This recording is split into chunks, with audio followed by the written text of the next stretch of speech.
It's the right thing to do to move the water south, but on top of that, it saves the wildlife.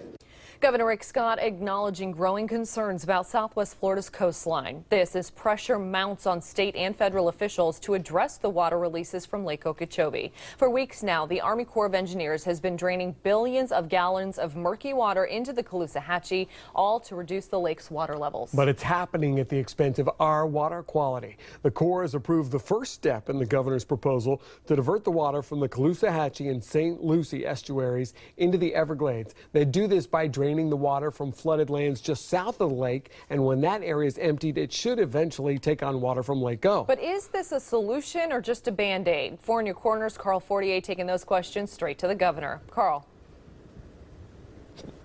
Well, there's no doubt that those water releases are affecting the quality of the water in the Caloosahatchee and the Gulf where the river empties into it. Governor Rick Scott says the state's doing its part to try to stem the tide, but now he says the feds need to do their part.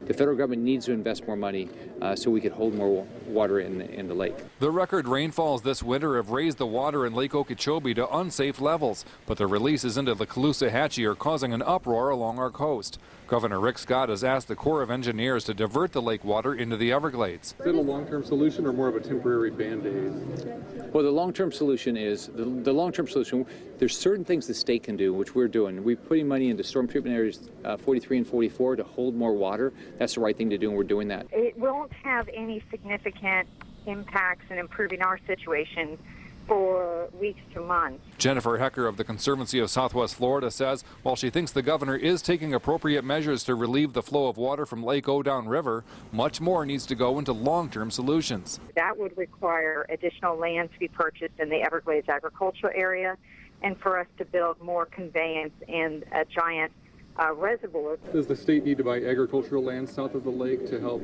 store the water or move it south?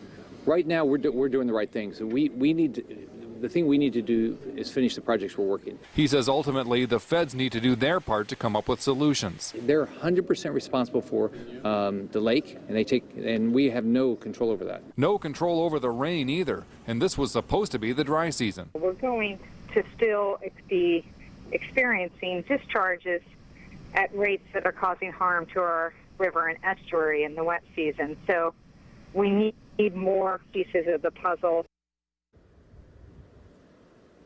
Now, I checked in with an Army Corps of Engineers spokesperson earlier. She says that the current level in Lake O is just over 16 feet and that they're continuing to release over 4 billion gallons of water a day into that river.